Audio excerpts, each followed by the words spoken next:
Hello guys, welcome to my YouTube channel. आज लेकर आया हूँ गौतम बुद्ध की कहानी। ऐसे कहानी जो आपको जीवन में बहुत लाभ मिलेगी। कहानी शुरू करने से पहले चैनल सब्सक्राइब करके वीडियो को लाइक जरूर करिएगा। एक छोटे से गांव में एक बुद्ध अपना आश्रम बनाकर रहा करते थे। उनका चलन दूर दूर के गांवों तक था, क्योंकि उनका ज्ञान देने का तरीका दूसरे लोगों से काफी अलग था। शुरुआत में वह अपने शिष्यों को उपदेशों के माध्यम से ज्ञान देते थे। उसके बाद वह अपने शिष्यों को उस ज्ञान का अनुसरण करके अपने व्यावहारिक जीवन में उतारने को कहते थे। दोस्तों, एक बार उस आश्रम में एक राजा अपने बेटे को लेकर पहुंचता है। राजा ने उस बुद्ध से प्रार्थना की और कहा कि आप मेरे बेटे को अपने आश्रम में रहने दें और उसे अपना शिष्य बनाकर अपने तरीके से उसे ज्ञान दें। बुद्ध ने मुस्कुराते हुए कहा कि आज से तुम्हारे बेटे की सारी जिम्मेदारी मेरे कंधों पर है। फिर राजा वहां से चला जाता है। बुद्ध उस राजा के बेटे को समझाते हुए कहते हैं कि यहां दूर दूर से गरीब और अमीर लोगों के बच्चे आते हैं, लेकिन अगर तुम अपने आप को दूसरों से महान समझोगे तो तुम ज्ञान ग्रहण नहीं कर पाओगे। अगर तुम्हें ज्ञान ग्रहण करना है तो तुम्हें दूसरों की तरह अपने आप को साधारण समझना होगा। यही ज्ञान ग्रहण करने की सबसे पहली सीढ़ी होती है। इतना कहने के बाद बुद्ध उस बच्चे को सारे शिष्यों से मिलाते हैं, लेकिन बच्चों ने राजा को जाते हुए देख लिया था। इसीलिए सभी बच्चे समझ गए थे कि यह बच्चा राजा का बेटा है। इसी वजह से आश्रम के सभी बच्चे राजा के बेटे की तरफ आकर्षित हो गए। जब बुद्ध राजा के बेटे को लेकर टहल रहे थे तो राजा का बेटा अचानक फूट फूट कर रो होने लगा, क्योंकि अभी वह सिर्फ 12 वर्ष का था और 12 वर्ष की आयु में उसके पिता उसे अपने से दूर करके चले गए थे। यह सदमा वह बच्चा सहन नहीं कर पा रहा था। वह नहीं समझ पा रहा था कि उसके पिता उसकी भलाई के लिए उसे उस बुद्ध के पास छोड़कर गए हैं। उसे रोते हुए देखकर बुद्ध ने कहा कि बेटा, मैं तुम्हें चुप नहीं कराऊंगा। हो सकता है कि आज मैं तुम्हारे आंसू पोंछ दूं, लेकिन कल तुम फिर अपने आप को अकेला पाओगे। याद रखना, जीवन में इंसान अकेला ही आता है और अकेला ही जाता है। जितनी जल्दी जो इंसान इस बात को समझ लेता है, उतनी जल्दी वह इंसान आत्मज्ञान के रास्ते पर निकल जाता है। बुद्ध ने अपनी बात आगे बढ़ाते हुए कहा कि जो इंसान अकेला रहना सीख लेता है वही खुद से प्यार कर पाता है, और जो खुद से प्यार करना जानता है वह किसी के भी जाने का अफसोस नहीं करता, क्योंकि वह खुद से ही प्यार करता है। फिर बुद्ध उस लड़के से कहते हैं, धीरे धीरे तुम आश्रम के माहौल में ढल जाओगे। शुरुआत में तुम्हें समस्या आ सकती है, लेकिन कुछ दिन बाद तुम्हें यही जगह बहुत अच्छी लगने लगेगी। इतना कहते ही फिर बुद्ध उस शिष्य को अपने साथ लेकर आश्रम में वापस लौट आए।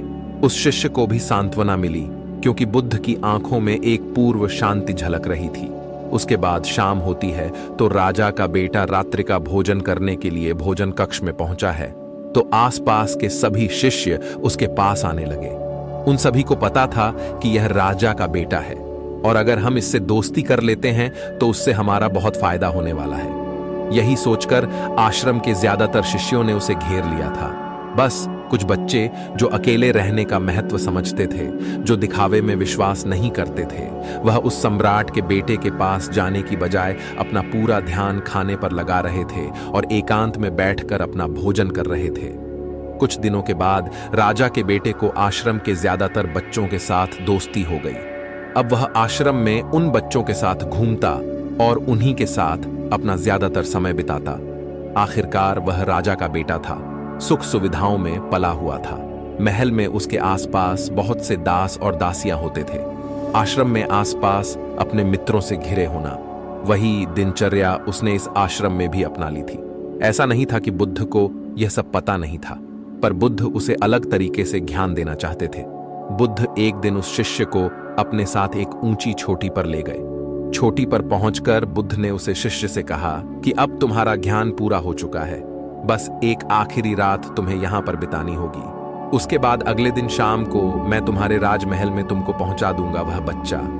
यह बात सुनकर बहुत खुश हो गया कि अब मैं वापस अपने राजमहल चला जाऊंगा, फिर से मेरे दास और दासियां मेरे पास होंगी। उस शिष्य ने बुद्ध से पूछा कि बू, मुझे आज रात आप यहां छोटी पर रहने को क्यों कह रहे हैं? आखिर मुझे कौन सा आखिरी ज्ञान यहां से मिलेगा? बुद्ध ने मुस्कुराते हुए कहा कि यहां चट्टान के पीछे तुम्हें छिपकर बैठना होगा। यहाँ पर रोज रात को एक बाज आता है, तुम्हें उस बाज को बहुत गौर से देखना है, उसकी हर गतिविधि को अच्छे से देखना है, और उस बाज को देखने के बाद अगले दिन अगर तुम उस बाज की खूबियां मुझे बता पाए तो मैं तुम्हें तुम्हारे राजमहल वापस भिजवा दूंगा।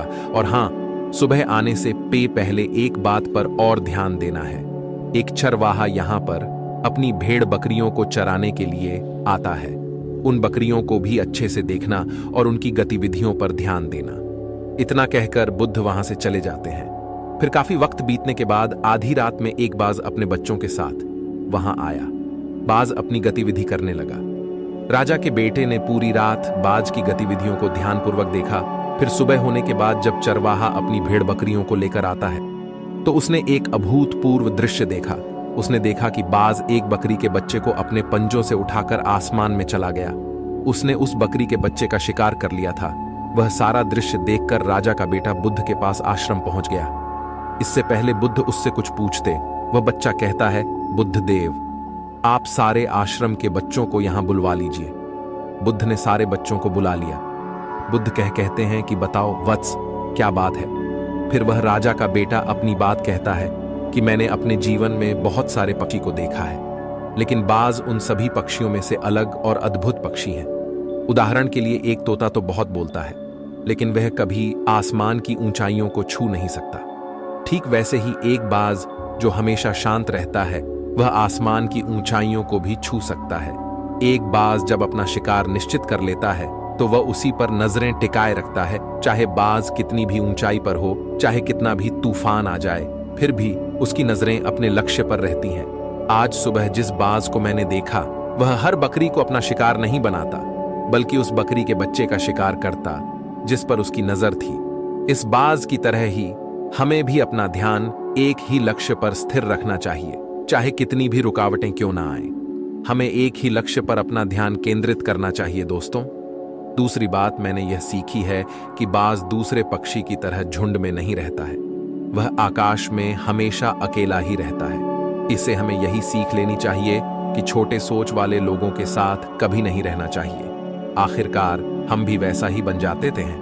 इसलिए महान लोगों के साथ रहो या अकेले रहो, क्योंकि जब हम अकेले रहते हैं तो अपनी ताकत और कमजोरियों को अच्छे से जान पाते हैं।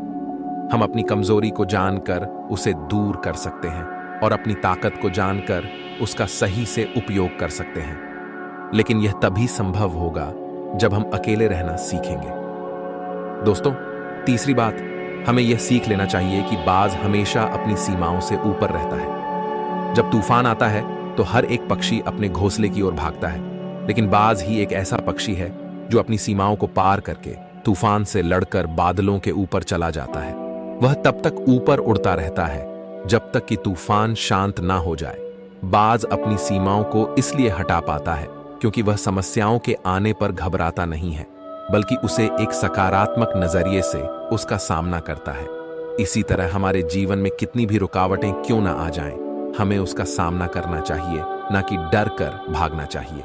चौथी बात है, हमें यह सीखना चाहिए कि बाज अपने घोंसले में घास के कोमल तिनके नहीं रखते। जो तिनके कोमल हो जाते हैं वो उन्हें निकाल कर फेंक देते हैं। उसी तरह चाहे आपको कितनी भी आरामदायक जिंदगी क्यों ना मिली हो, उससे ऊपर उठकर आलस्य को दूर करके जीवन में मेहनत करते रहना चाहिए। जीवन में शारीरिक मेहनत और पसीना बहाना चाहिए, जिसे आप मजबूत बनते चले जाएंगे।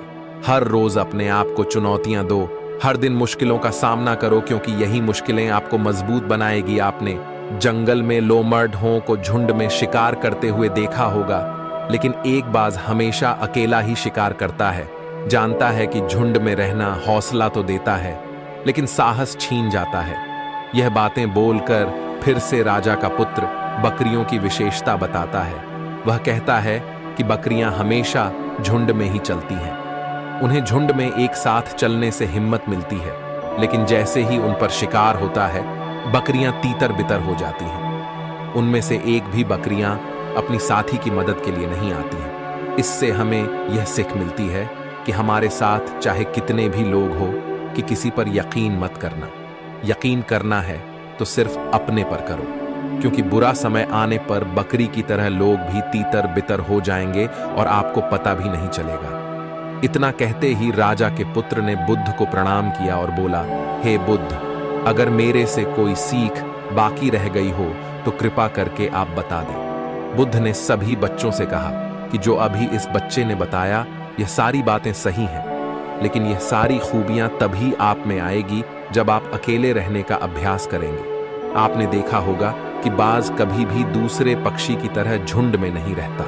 वह आसमान में अकेला उड़ता रहता है और अकेले रहने के कारण वह अपनी ताकत और कमियों को जान पाता है और खुद को और ज्यादा मजबूत बना लेता है। उसको पता होता है कि यह तूफान तो जा चुका है, लेकिन दूसरा आने वाला तूफान इससे भी खतरनाक हो सकता है। इसलिए बाज पहले से ही खुद को शक्तिशाली बना लेता है। ठीक वैसे ही अगर आप भी दोस्तों से घिरे रहते हो तो आपको अपनी ताकत का पता नहीं चलेगा। आप जो भी काम करना शुरू करोगे आपके लगेगा आपके दोस्त मदद कर देंगे, पर यह गलत बात है दोस्तों। कुछ काम आपको अकेले रहकर भी करने होंगे। कभी कभी ऐसा समय आता है कि आपके पास कोई नहीं होगा आपका साथ देने वाला। तब आपको याद आएगा कि इससे अच्छा तो मैं खुद से ही कर लेता। तो दोस्तों, आपको भी बाज की तरह स्ट्रांग बनना होगा, तभी आप जिंदगी में सफल होंगे। इस दुनिया में आपके घर वालों को छोड़कर कोई दूसरा आपका साथ नहीं देगा। यदि आपके साथ कभी गलत हो तो आपको बाज की तरह बनना होगा, तभी आप खुद से और दुनिया से लड़ सकते हो। नहीं तो आज के समय में आपका पड़ोसी भी आपका बुरा करना चाहता है। दोस्तों, आपको जो भी काम करना हो खुद से करो, किसी के साथ का इंतजार मत करो, खुद से ही काम पर लग जाओ। आप एक दिन कामयाब जरूर होंगे। इतना कहकर बुद्ध ने अपनी बात खत्म करते हुए कहते हैं कि मैं आज रात इस राजा के बेटे को इसके राजमहल में वापस पहुंचा दूंगा, क्योंकि इसकी सिख यहीं पर खत्म होती है। और यह कहकर बुद्ध राजा के बेटे को उसके राजमहल छोड़ आए। अकेलापन एक ऐसा शब्द जिससे सब घबराते हैं। अगर मैं कहूं कि आपको अकेले रहना है तो आप परेशान हो जाएंगे, क्योंकि हमें इसकी आदत नहीं है, ना ही हम ऐसा करना चाहते हैं। बदलते जमाने के साथ लोगों का रहन सहन तो बदल ही रहा है, साथ ही जीने का तरीका भी बदल रहा है। कई लोग ऐसे हैं जो किसी मजबूरी में, जैसे नौकरी इत्यादि के कारण अकेले रहते, तो कई लोग ऐसे हैं जो अपनी मर्जी से अकेले रहना पसंद करते हैं, अपने काम को सच्ची लगन से अकेले ही करते हैं। जो लोग अपने मर्जी से अकेले रहते हैं उनमें कुछ अलग ही गुण होते हैं। ऐसे लोग जीवन में सफलता जल्दी कर लेते हैं। अकेले रहने के फायदे अगर आपने समझ लिया तो समझो आपने पूरी जिंदगी समझ ली। अकेले रहना किसी के लिए वाकई कम नहीं है, अकेले रहने का।